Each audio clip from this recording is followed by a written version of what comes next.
Hi guys, welcome back to Love What Luck. I'm very excited this week. I've finally got some company on the podcast. So a big welcome to Emilie Mendham. The listeners might remember that I actually found you through TikTok, shock, because I'm always on there. But I found you through TikTok because you shared the most amazing story of how your parents met. And as a romantic, I just laughed that shit up. So yeah, welcome. And yeah, please, I think the listeners would love to know your parents' love story. Very cinematic love story.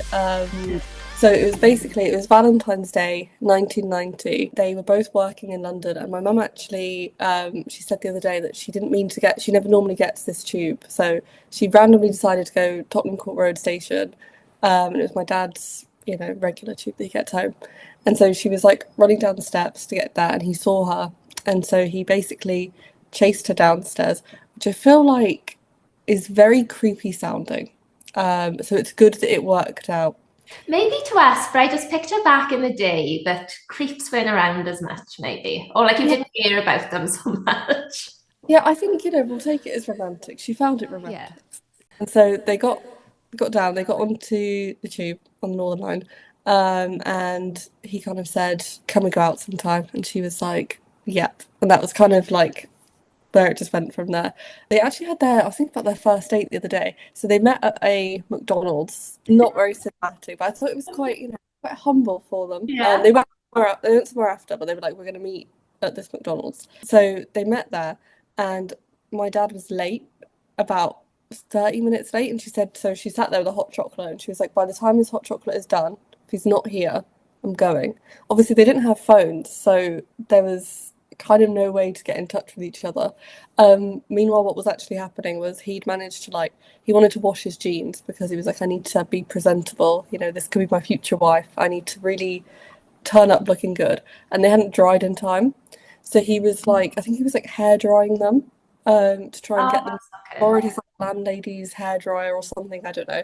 And he was like running around frantic trying to get there on time, and so he turned up and she was literally just at the end of her hot chocolate, but luckily Love that. she was still there. So yeah, I'm not actually too sure what they did for the rest of the date, but The rest is history. the rest is history. I actually love that because I've had a few comments before about dates and guys that are late, and people are very cut off about that. I am a chronically late person. 30 minutes is probably too much for me, but 10, 15 minutes usually is pretty standard for me, unfortunately. So I'm a bit understanding, but sometimes there are genuine reasons. Me and my flatmate were having this conversation the other day because he was like, he was always late to his dates. He'll always send like a message and be like, "I'm so sorry, running half an hour late." And I was like, I couldn't do it personally. I think for me, if someone was like, "Oh, I'm that late," I'd be like, "No." I think, yeah, 5 to 10 minutes is Yeah, excusable. I agree. I did have a date before that was 30 minutes late after my 10 minutes. So really it was 40 minutes. And by the time he came, I was really like I said, I'm more understanding because I'm late, but by the time he came, my morale was quite low and I was like, this isn't good. And then he turned up in a pair of ripped jeans. And it was just, for me, just an instant no then. It was like as soon as he came and sat down, I was like, this isn't going to work. Instant ick, you were done from there. You're like, go on. It was never going to work. But the podcast girlies would have heard this story. But I met an ex on the train. When I first moved to London, I used to live in Hammersmith. I was catching the train to go on a night out with my friend. This guy comes on, he's on crutches with his friend. And he was just like very loud. So we were chatting, but he wasn't like chatting me up or anything. He was just like loud and making jokes and basically like made himself known. And like a couple of comments, we got off on the same stop and he's making some comments or wherever they're going, we are going, just like light-hearted, but that was it. And then 4 or 5 days later, it was Halloween. Me and my friend were on a night out in Leicester Square. It was like 3 a.m. I'm walking down the street in fancy dress and this guy is coming towards us in complete fancy dress. He had his face painted. So I didn't recognise his face, but he was on crutches. And as I got closer, I was like, "Oh my God, you were the guy from the tube." And he was like, "Wow, you have to give me a number now." And that just felt like such a romantic thing. And I mean, the relationship didn't work out, but I really did hold on to that story for a while and just like, oh my God, it's meant to be. You're in the right place, right time. And yeah, that probably affected her like how I felt about the relationship, even I think a little bit more like special. You do really like hold them when you've met them in like a natural setting on an app in such a high regard. Like I think one of the articles I did was "Are dating apps cheating God?" And I think that is literally makes you feel like when you've met them in real life, you're like, this is meant to be. You know, we can be soulmates. All tinged to them, don't they? Yeah, I was actually going to ask you, do you feel like coming from your parents' romantic story, with that being such a nice story, do you think that's affected what you expect in terms of dating from guys, like in terms of effort and the kind of natural meets? I think so. And then I think when I met my ex, we met at college. There was like we, crowded room type thing. I saw him and I said to my friend on my left, I was like, he's going to be my boyfriend. And she was like, I don't know who he is. I think he was a bit older. And we referred to him as like boyfriend in the blue coat because we were like determined. We hadn't met at that point. And we did end up meeting kind of like by chance like a few months later, and obviously we're together 6 years I think.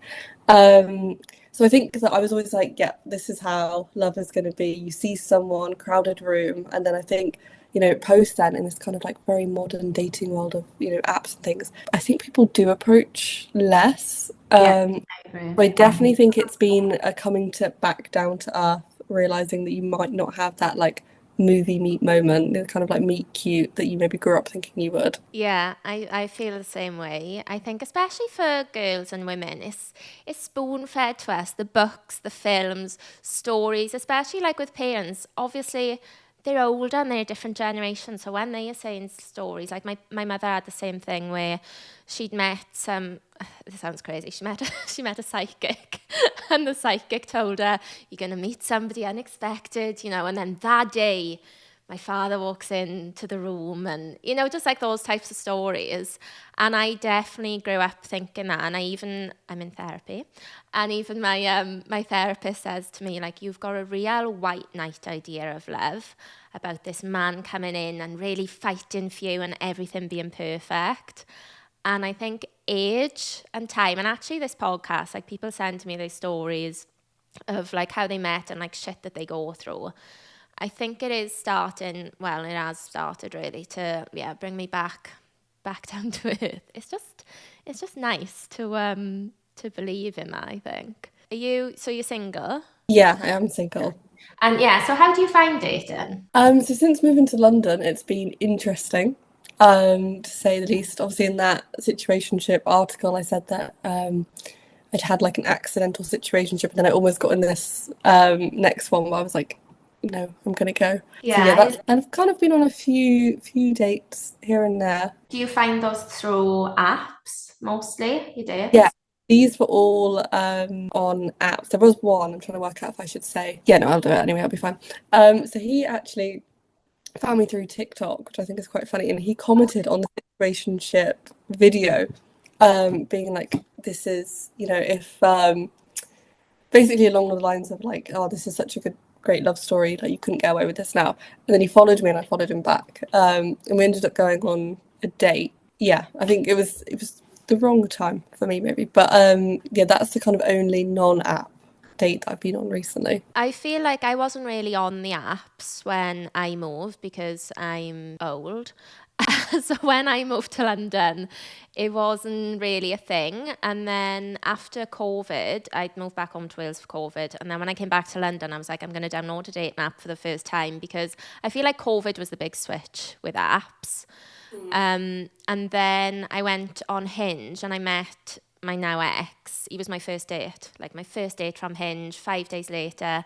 So still that was like my romantic story of the apps. But I think even then, just after COVID, it wasn't, people were on them, but it felt a bit quieter. I think now so many people are on there because people are not going out as much and stuff, that I think it just feels like a lot of hassle. The apps is time Yeah, consuming. and I think like so I've not got them at the minute. And I think it's going to stay that way, to be honest. I think I've sworn off them now.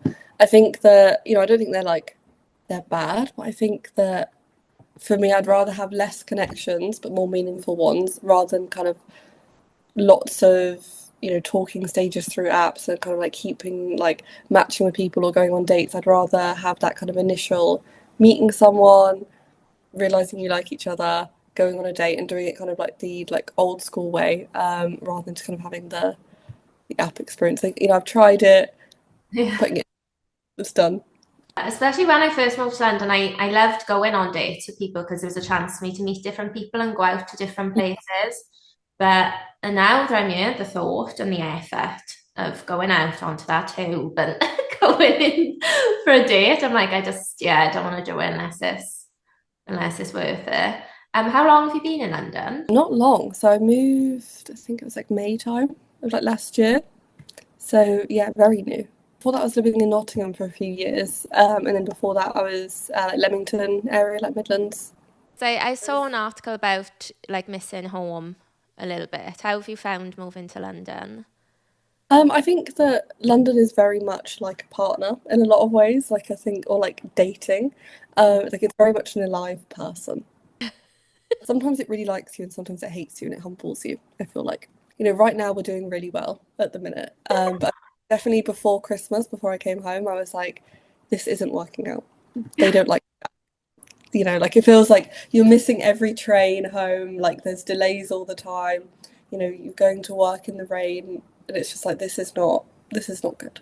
I swear it's usually every Monday, like cliche, I sit down at my desk from home, by the way, but I'm like, Google usually where can I live? I've been here nearly 10 years, so it's very different. I will say when I first moved here, I absolutely loved it.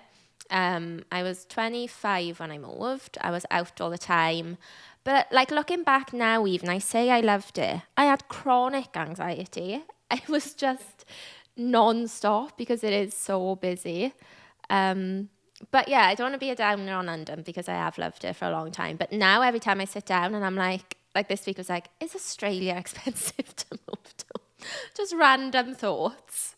The weather doesn't help, obviously.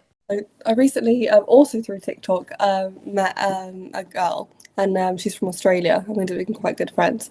And every time I meet her, I'm like, "How have you moved from Australia to here?" And I don't think, I've got a few Australian friends here, and I think that the biggest thing about London is that it's far from home, and they're kind of experiencing new things. But I'm like, I don't understand why you'd ever leave Australia in the sun. Okay, talking about social media and TikTok, do you feel like that has influenced you?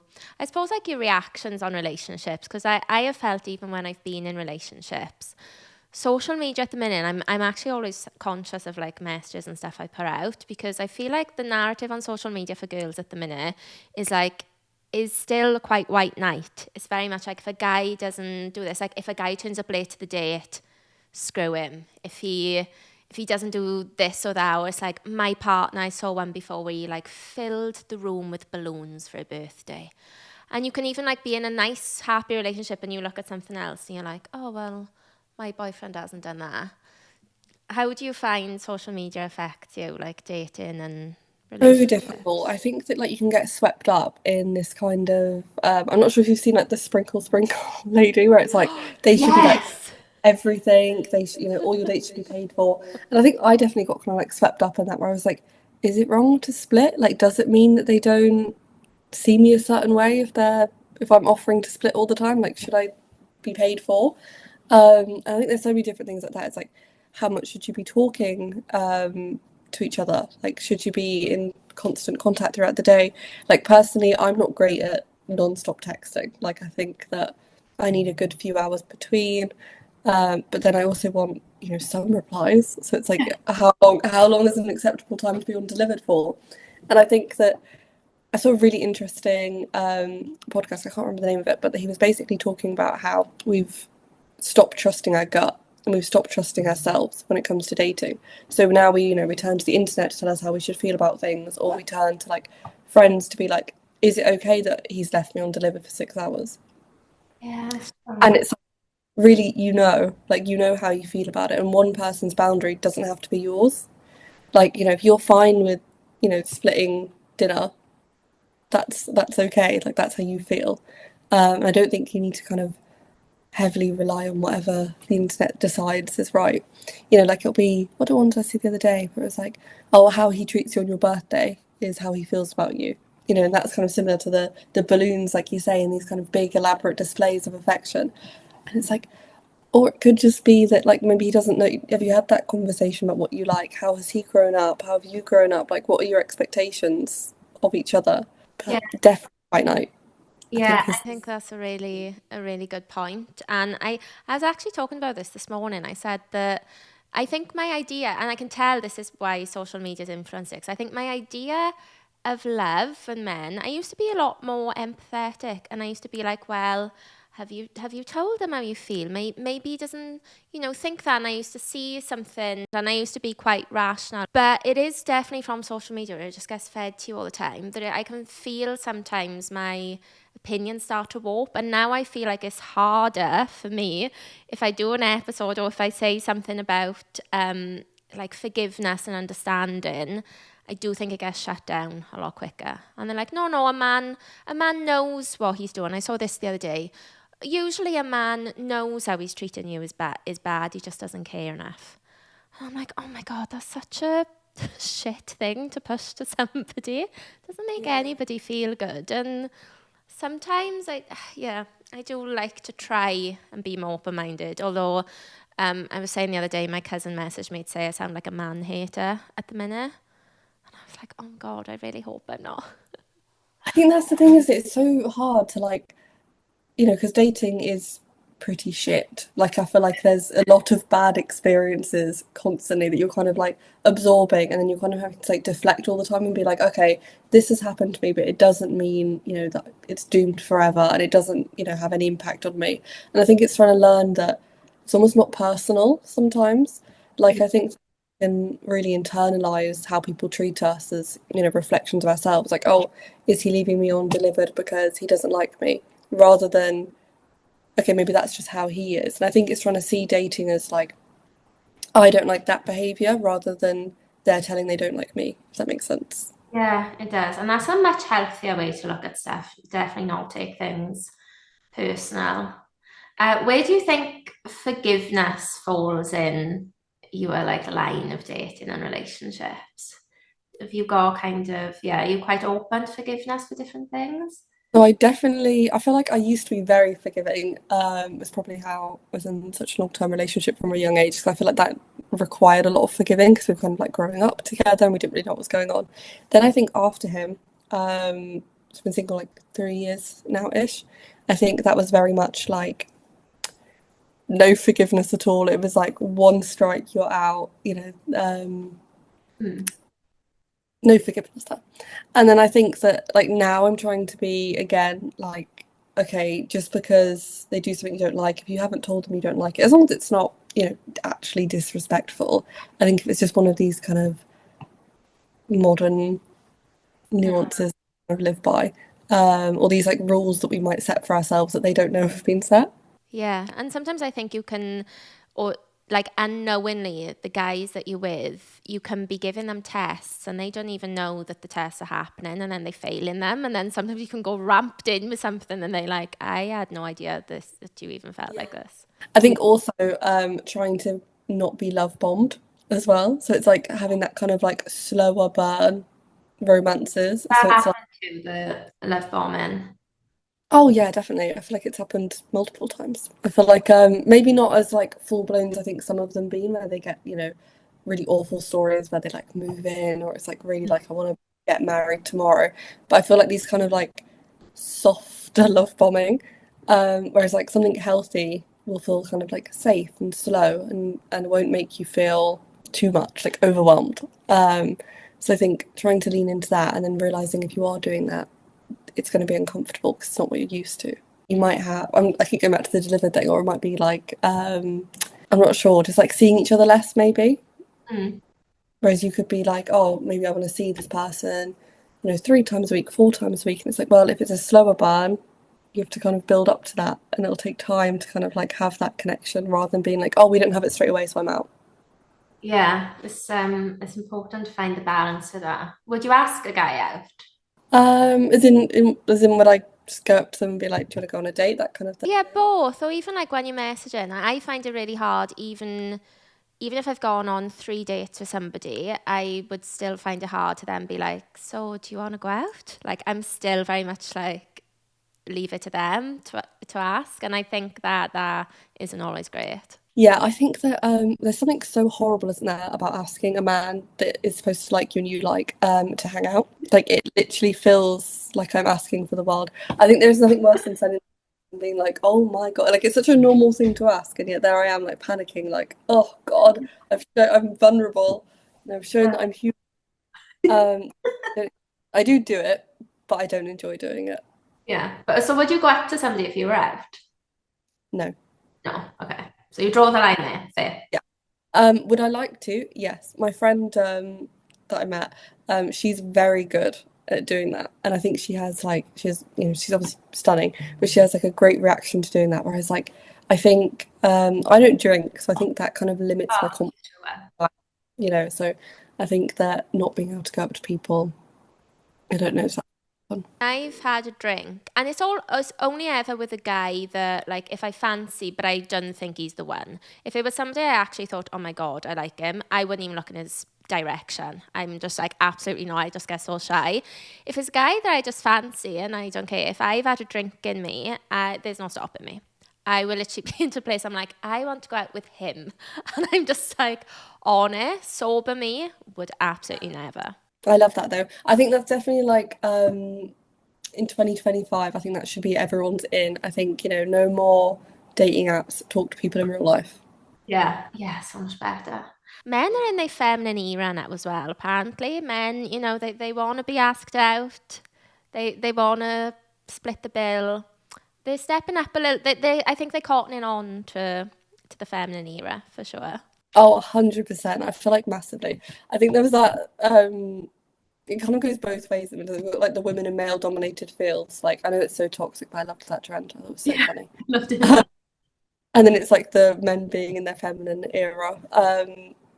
Yeah, again, like, is it a problematic thing to push on social media as a concept, as a topic? Probably. I don't know. I don't know. Because I think with new topics, it is like old habits die hard. And I hate to say it, but there is a part of me, and I actually do hate myself for saying it, but there is a part of me that does think that like a man will and should ask you out and kind of it still enjoys it. Yeah, I completely agree. Like, I think that, like, I don't know if it's good that I feel that, but I do. Yeah. Like, I think if a man's not kind of the one pursuing, it doesn't feel like natural to me. It doesn't feel like what like I expect to happen. So I don't know. I don't know if the future does look like something different, if that's something that we should stop to expect. Who knows? So you said you were in a 6 year relationship. Have you been in a relationship since, or is that where you've just fallen into a situation? So yeah, definitely like so I've dated for around like 6 months with that guy from the article.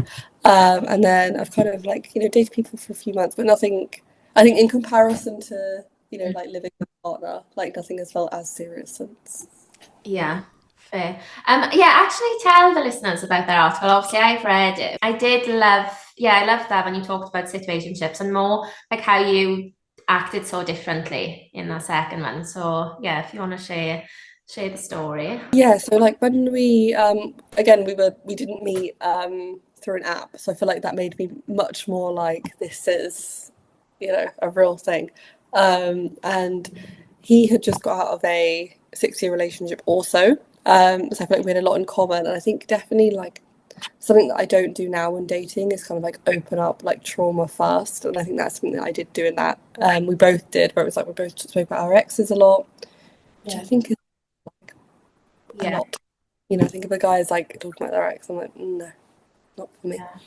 Um, and we started seeing each other and it got very serious very fast, kind of like the love bombing I mentioned earlier.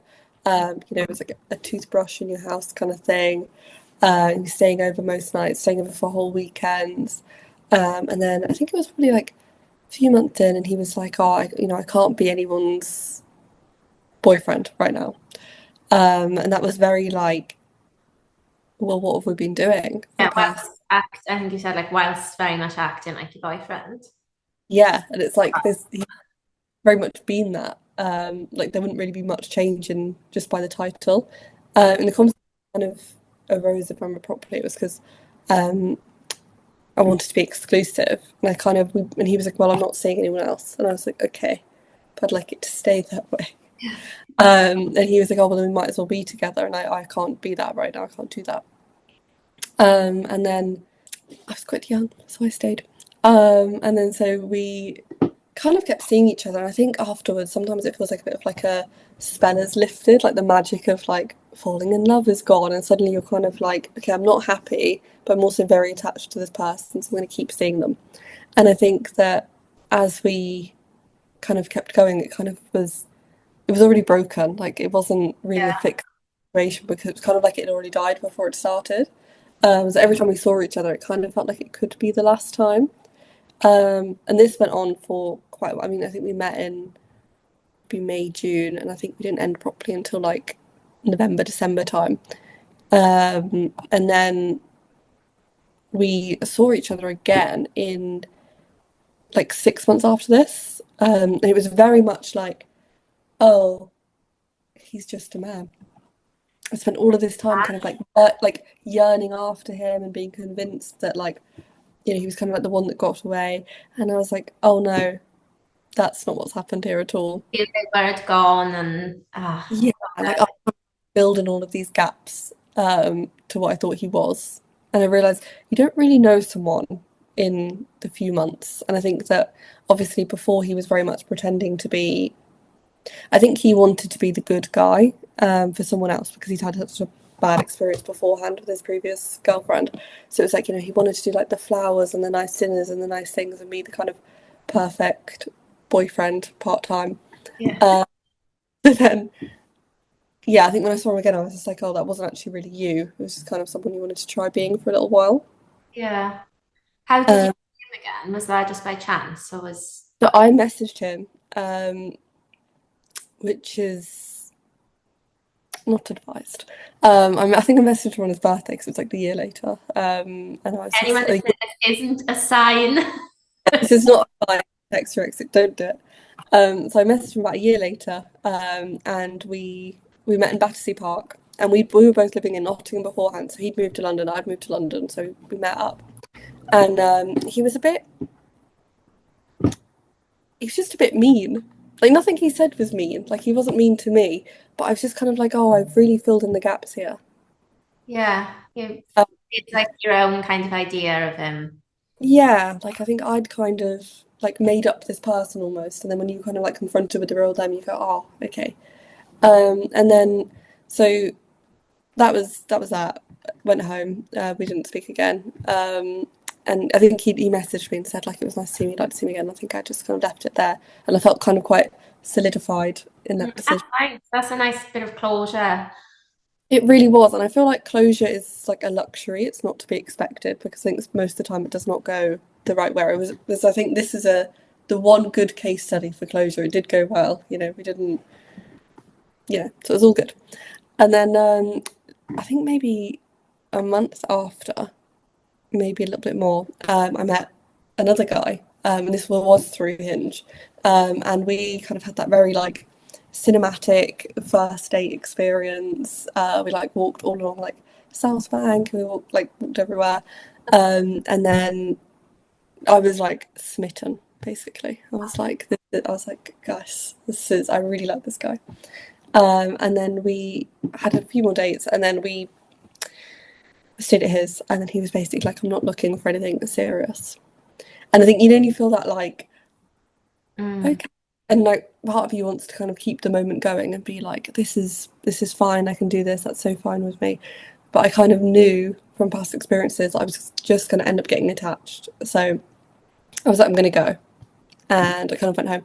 And I did feel very empowered doing that, which is a funny word to use for it, but I think it did, like walking back to go home. I was like, I'm gonna go meet my friends for lunch.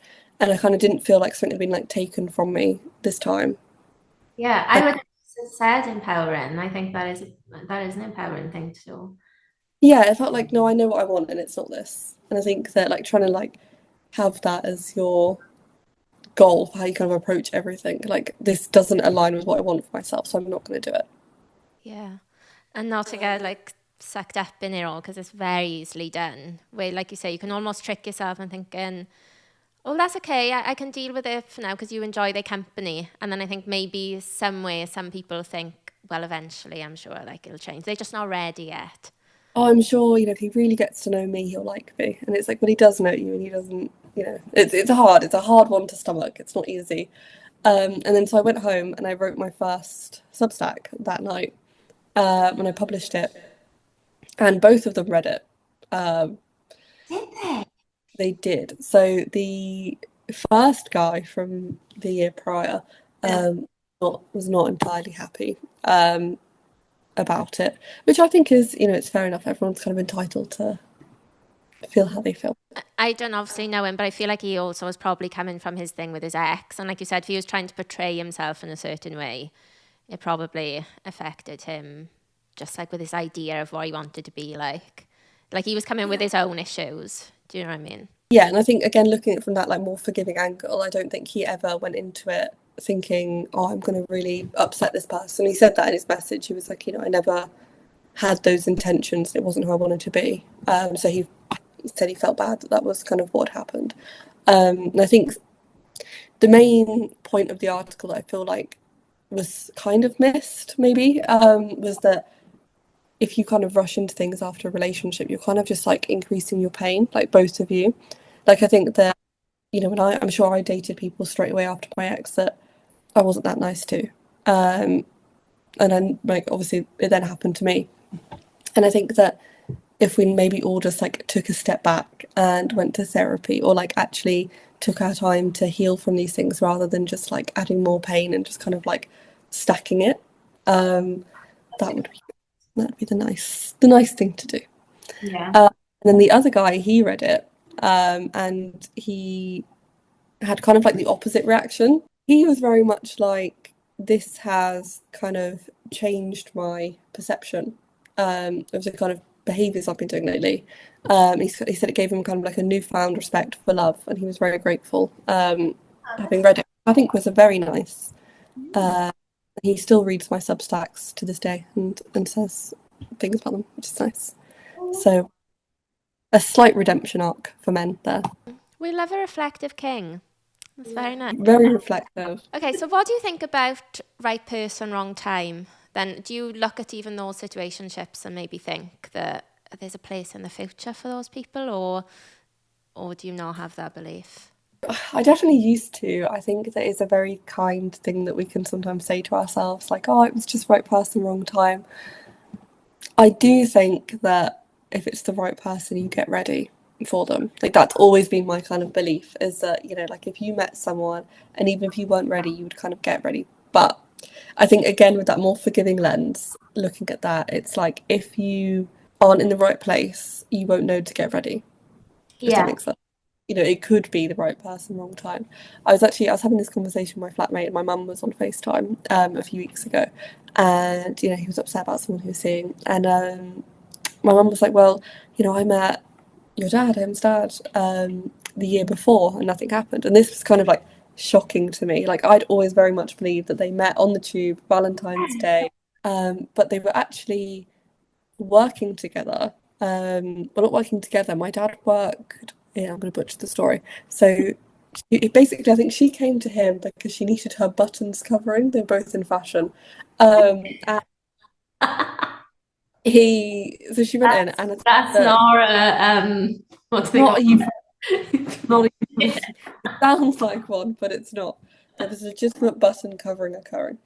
So he was covering her butt, and he'd kind of said, like, insinuated that they should, get a drink sometime, or something of that sort. And she basically, like, it just hadn't worked. Like, she wasn't interested. She did say to me that she thought he was a lot older, which I thought was funny, because he's actually a year younger than her. And then so they hadn't seen each other in a year. They were both working at separate places when they met on the tube on Valentine's Day the year after. So I do think there is room in right person, wrong time. and she did say, she was like, it was definitely the wrong time before that because like he was living in like a dodgy house share somewhere in London and she was like living somewhere, like it was the wrong time completely, like it would not have worked then for them. But I think the key point that she reminded me of, and I think is very true, is they let each other go in that moment. I think when you kind of have the right person wrong time, but you're yearning after this person and you're very kind of like caught up in what they're doing or, you know, where they are, and you're kind of like waiting to be reunited with them. I think that's when it's unhealthy and it's not going to work. And I think that's when it's kind of this like unhealthy idea that we all kind of tell ourselves, and we are better just to, you know, kind of leave it up to the universe. If you're going to bump into each other again, then you will. You know, like there's that old quote, and I'm gonna forget what it is, but it's basically like if the universe doesn't want you to see someone again, you won't. You won't see them again. I've spoken about that on episodes before. Yeah. And I think that, you know, so many of like people that I've not so many, people that I've dated where I'm like, you know, this person is everything, they're so important. And then I've never seen them again. Like we've ended, they could live like close to me or like we could go live in the same area or work in the same area and you just never see them again. And that's just it. And I think that is just the way it is sometimes. And I think it's best just to kind of let them go. Yeah, I agree. I do believe in right person, wrong time. I agree with you where if it's, for the right person, you'll make it work. But sometimes logistically, you're just not in the right place, and sometimes mentally. Like I said before, if you meet somebody like fresh out of a relationship where you're not fully healed, they could be the right person, and you don't even realize it because you were just in such a bad place. But then I lean into the universe, and I think I agree. You move on. I'm just a romantic, so I just do believe if somebody's meant to be in your life, they will come back at the right time. That is comforting to say, but it's not harmful for me to believe that. It's just a little bit nicer to Stay kind of hopeless romantic or else it's just a bit depressing, isn't it? I think you have to believe greater meaning to all of this. Yeah, exactly. So I actually find it really interesting that you've got a male flatmate. So I've actually had two male flatmates. So one I'm living with now, Govind, is a gay man, and but I did live last year with a straight man, and that was a very interesting dynamic. Because I would tell him, like he's my best friend, we've been friends for years, and I would tell him all of my kind of like boy troubles, and he would literally give me the best but harshest advice of Mm. all time. He'd be like, he just doesn't like you very much. It's just not that into you. He's just not that into you. And I'd be like, oh my God, this is just like the movie. I don't want to hear it.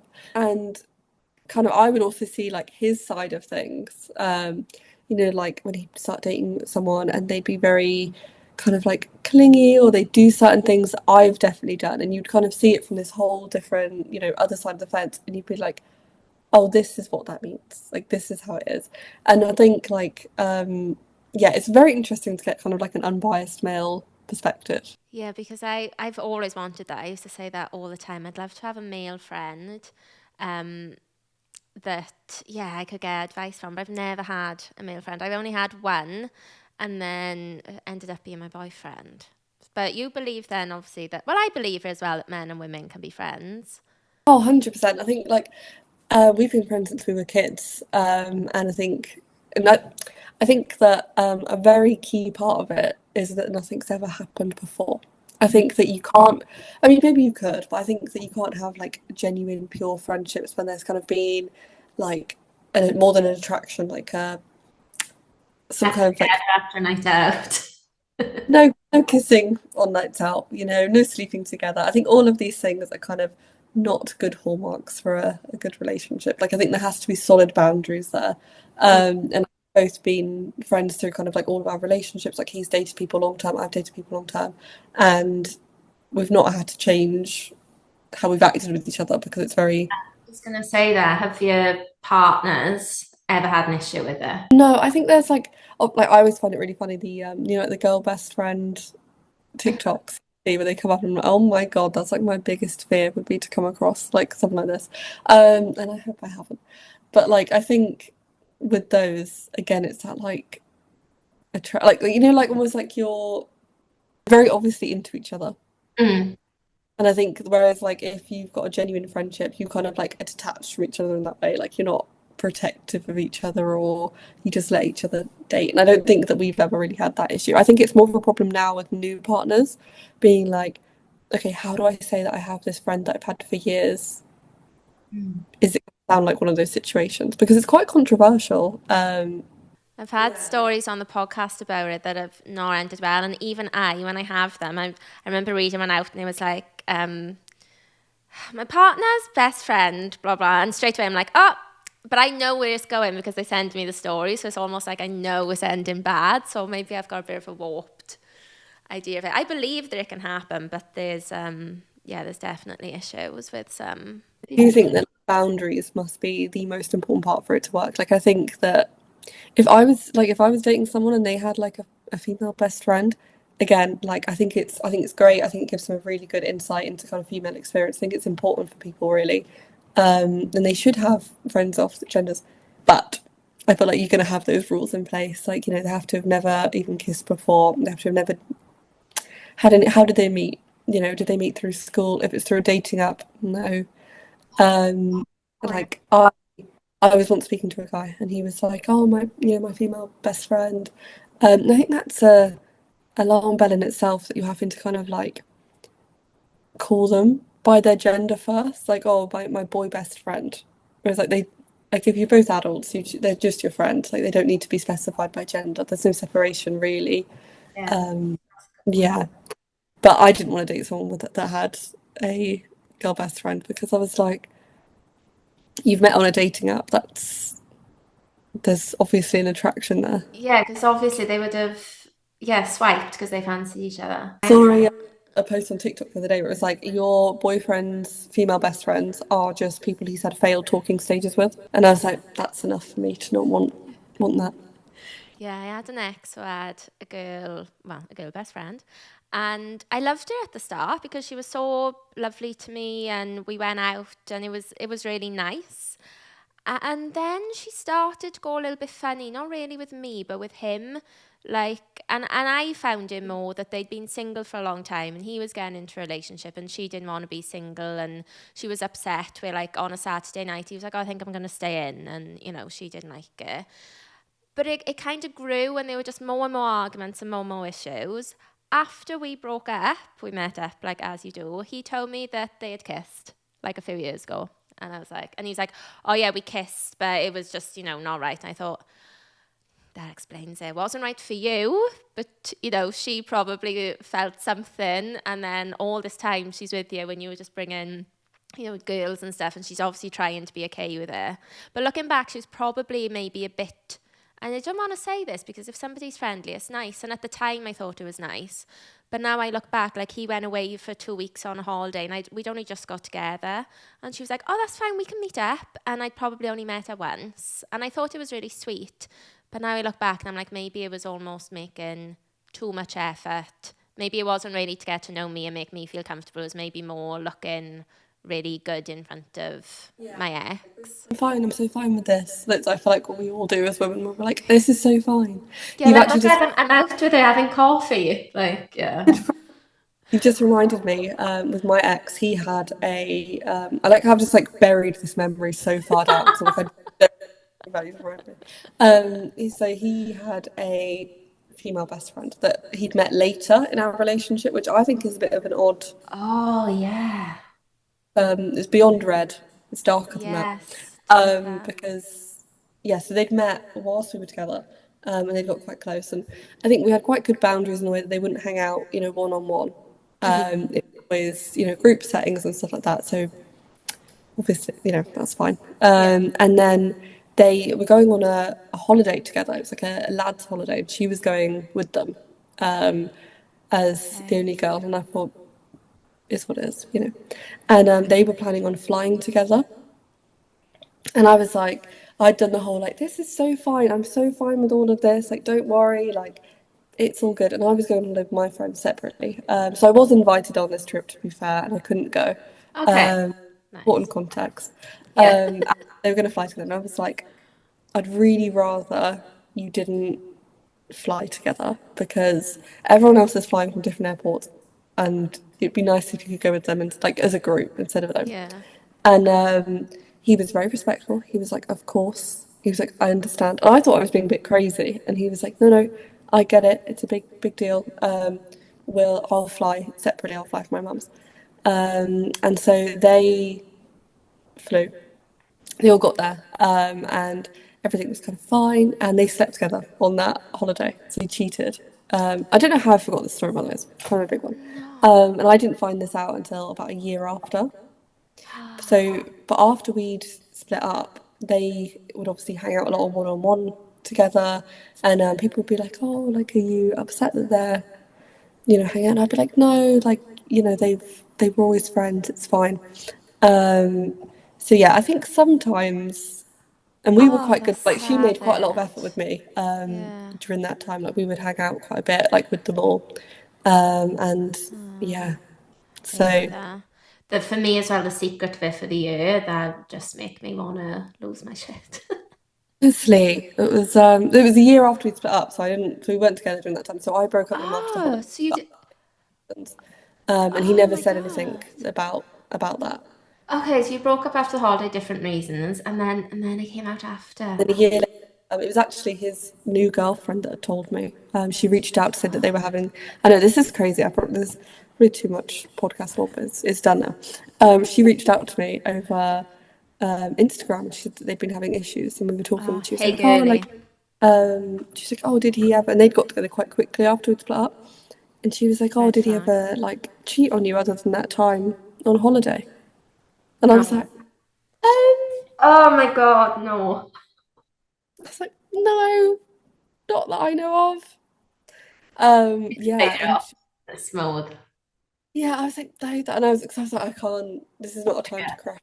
I can't crash out now. I was like, yeah, no, not that I know of. No, and You told her. You must have told her. yeah, so he told his new girlfriend. He'd admitted to her. That makes sense. I have no idea. No. Because they were still friends. You must have still been friends. So then you must have told her that we'd slept together or something. Behind my girlfriend's, I mean, no wonder she's messaging you because the insecurity that he's putting into her straight away makes me just think sometimes people do it for like game playing. Like, I swear that some people like making their partner insecure to get their little power. I think that like when it's something that you like, surely you would. What's your opinion, would you say, on like keeping things private about your past with new partners? I have actually a big line where if I'm meeting somebody that my partner has slept with, I want to know because for me, I hate that they know and I don't know. That kills me. And that's happened to me before. And they told me after I'd met them. And I was so angry. I'm just like, I've already done the meeting now. Like, tell me before, don't tell me after. But I think, well, and women, I think it is tricky and they feel they don't want to say before because I don't know, they're a bit afraid of making it awkward or something. But I would want to know. But if there's something like, I don't need to know who you've slept. I don't need to know your whole story. I'm not interested in that. But if I'm meeting somebody, if I'm going to be in the same room as somebody that you've slept with, tell me. Yeah, because I think like in the past I'd always been like, oh, I want to know.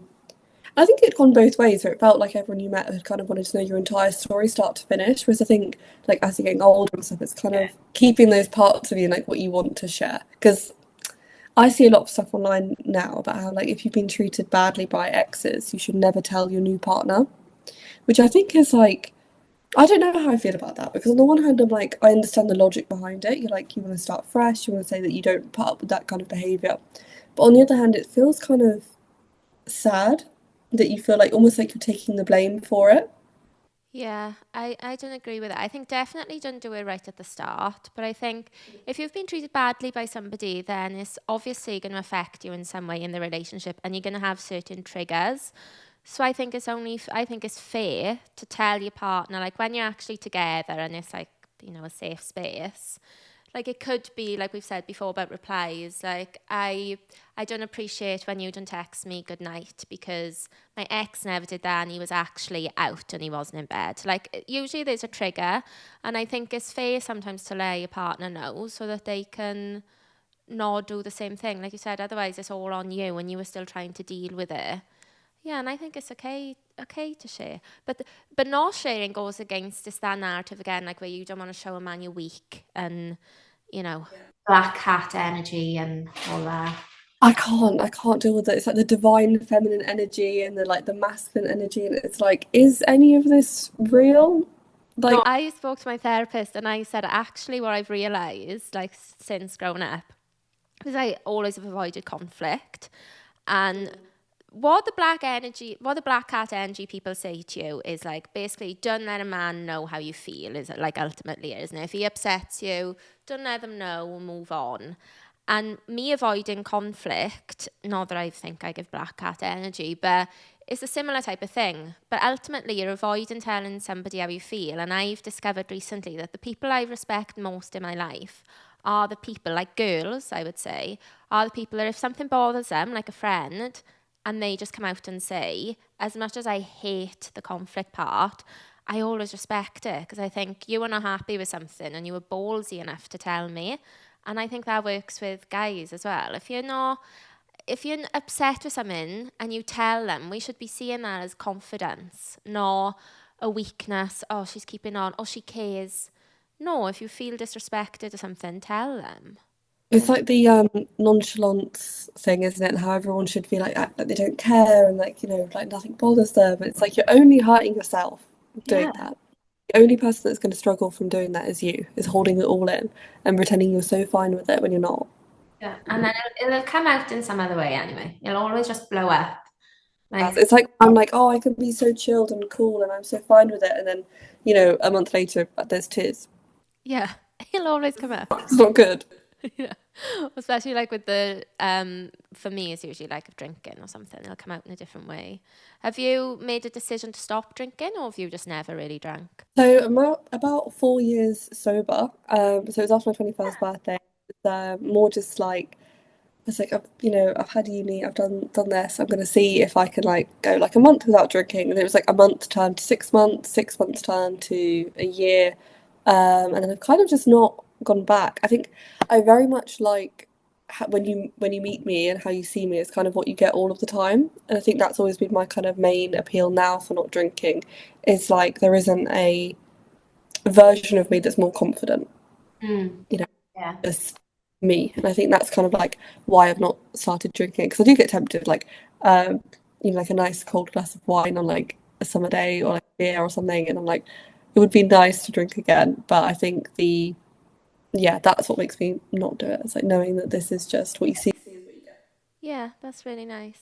I definitely try to not get steaming anymore. I still have a drink, but I find when I get steaming and then I like forget things, I just hate the feeling the next day. And just like that voice inside you tells you like that were the worst person ever and you did X, Y, Z.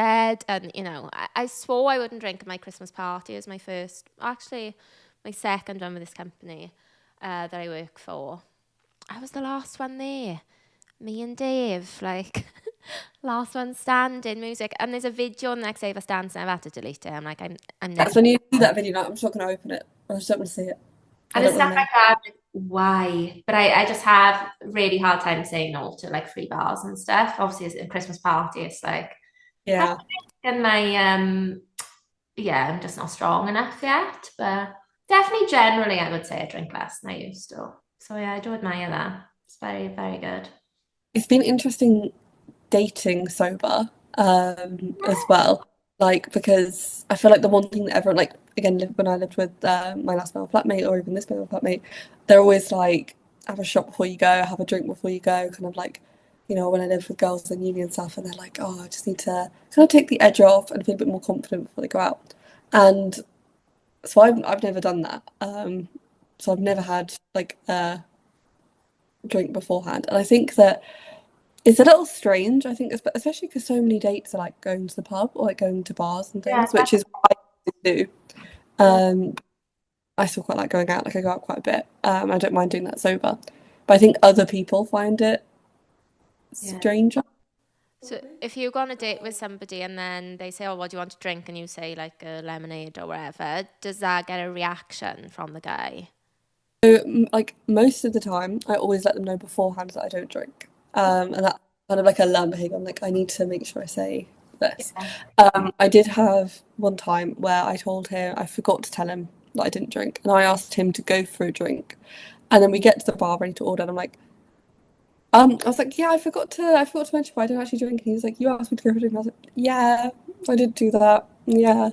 But most of the time, I feel like a lot of people nowadays is kind of starting to not drink, so it's getting less strange, I Yeah. think, as we go on. I think definitely when I was like first going on dates, it was a bit more like, well, what do you do then? Like, what do you do for fun? Yeah, whereas now it's becoming a little bit more normal. Yeah, I agree. I also think when you get drunk on dates, it gives you a very warped idea of how fun that was. I've done that before. You tip, this is like years ago, you get tips, you come home, I really like it. Oh my God, so nice, so fun. And now I look back, I'm like, you're probably just drunk. Everyone is nice and fun after a few drinks, but most people. I Um, think that's the same even for, sometimes when you go on a date and then you leave and you're like, did I like that person or did I just have a good time because I was being fun? Does that yeah, make sense? You're like, was I just having a nice time because I was there and I always have a nice time with my friends? Like, do I actually like this person? yeah, Similarly, I always used to never, this is stupid, but I don't know why, but until I met that guy on the train who was really, really funny and really made me laugh, before that, I never even used to put make me laugh in like a list for my guy because I just used to make myself laugh and I just used to have like such a nice time that it never really bothered me. I'd be with boyfriends, it didn't make me laugh that much, but like I would make us laugh. And then when I got with him and he was so funny, I was like, oh wow, it's actually really important to be with somebody else that can make you laugh. What are your yeah, I suppose like what are your top things do you look for in a guy or in a relationship or both? Sorry, I'm like question, question, question. Right, definitely being funny is a big one. I think if they don't make you laugh at the beginning, it's probably not a good match. Like, I think you have to have a similar type of humor. Um, I think kindness, which sounds so obvious, and it sounds like one of those things where it's like you should be dating someone kind. It's not always been obvious to me. I'll say that. And I think just like making sure you date someone that like actually likes you and like you feel liked by them, because I think so many times we can date people where they're kind of like nonchalant and they're like acting really cool, and it's like no, I'd rather date someone that was just nice to me actually, and just seems like a very normal, kind person. I don't have to worry if they're kind of pulling back or avoidant or anxious or all these different things. Like they're just kind. yeah. And then the third thing, I feel like I have such a long list, so actually cutting it down is difficult. I actually have a list in my phone, Yeah. uh, yeah, of like that like I want because I feel like it's so easy to get like blinded, isn't it? Yeah, I read before that apparently, I don't know if it's true, but apparently women go into dates and the guy is already at 100 because we've already had an idea in his head from like his profile what he does and he's texted me at this time and he's made an effort, he's planned a year. So we go in at 100 and then stuff can maybe chip away, but they're already so high. And apparently men go in, yeah, and the girls are at 0 and then they build her up, which is the more normal, probably healthy way to do it. Yeah, that is definitely the healthy way to. It's definitely not the way that I have done it in the past. I feel like, yeah, making that a priority. I think effort, like more than just texting back or like asking to meet you, but I think like how much effort they put in that feels reciprocated. Because I feel like I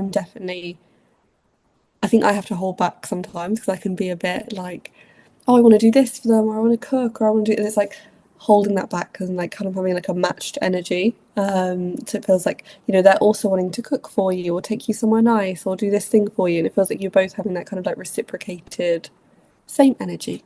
Yeah, that's nice. And that's I feel important. like that's a very bare minimum list. I feel like that was a very Yeah. yeah, like And entry.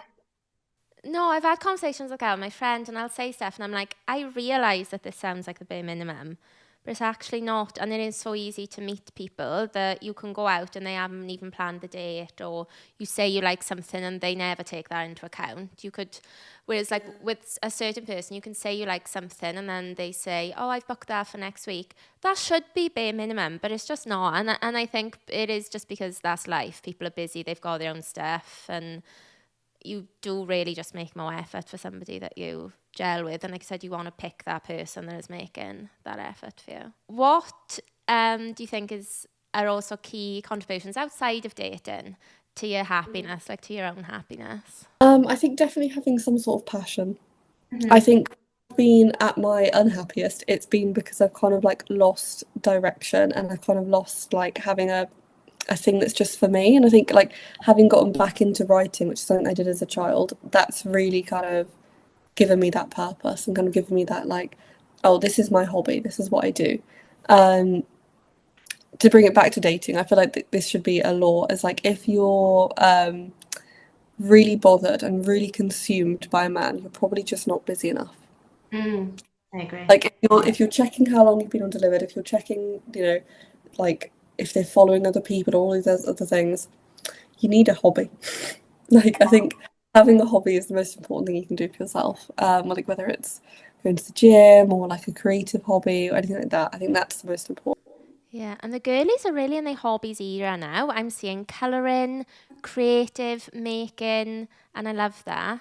There's so many like nice things, especially in London, like nice events you can go to. Like me and my friend are going to like a flower making workshop at the end of the month. Or obviously now I've got book club. That'll be. So you started book club just by yourself? Yeah, so basically just through Substack, I thought it'd be kind of like a nice way to like a community meetup, and so many people responded to the London Substack where I basically wrote the article saying like London's sad sometimes and a little bit lonely, and I had such a nice response. I was like, how can I get all of these people in a room? So originally I was thinking, 10 to 15 people, just to kind of come and have like a nice maybe like food like supper club style. It's now 80 people. Wow. Yeah, we sold it really quick. It was really quick. And it's at Peckham Arches, and I'm going to hopefully be doing them every month. And it'll just be like a nice place for people to kind of like meet up and talk about books, but it won't be super organized. Like it won't be high pressure. I'm hoping people will be able to just turn up and chat kind of thing. I love that. I will put I'll put the details in the notes and your Substack as well, in the show notes of the episode. So if people want to follow you, obviously, and get involved, then they can. And yeah, let the listeners know about the Substack. I wanted you to explain how that works for people, because I feel like an elderly person trying to explain that to somebody. I was trying to explain it to my friend yesterday, and yeah, I didn't do a very good job. Yeah, so I basically started it like, as I said earlier, after that night with the almost situationship, I went home and I was like, my friend had mentioned it was like a newsletter style website where you could basically just, write into the void and it would go nowhere kind of thing. And I was like, that sounds good and cathartic. I want to try that. So I did my first one. My first one was on Botox and the second one was the situationship one. And I had around maybe like 2,000 followers on TikTok at that point. And so I posted this Botox one and it just kind of like blew up overnight. It was a really crazy reaction. And, I actually hit 5,000 subscribers on Substack yesterday. And we've now got 22,000 over on TikTok, which is fun. And it's like really, really quickly. Like this was back in August 2024. It's now January. But yeah, so basically all you do is you sign up and it comes into your inbox like every Sunday. I've kind of gone down a bit now to every other Sunday. But yeah. You enjoy it? Yeah, like you said, it's really important to have hobbies, and yeah, I'm loving it. I love having them every Sunday, and I said that on the couple of episodes ago. It's like it just feels like I'm with a little Carrie Bradshaw, and it's nice to have something else to look at my phone and read that's not just social media, because I do spend most of my time on TikTok. Yeah. I feel like I'm so bad for my screen time. It's one of my goals for this year is to like massively cut down on it. And I think Substack's been so good for that. Like you can just go on and like I said, that it felt like I was shouting into the void, and then I ended up not shouting into the void. People ended up reading it, which was scary. But like I think it's such a nice place to like a community, and I think that's something that everyone's kind of like looking for nowadays more than ever. Have that community, so I definitely recommend get Substack. Well, thank you so much. It's been so nice to speak to you and hear all your thoughts. And yeah, thank you very much. Thank you for having me. It's lovely to speak to you. Okay, Thank you. Bye. Bye.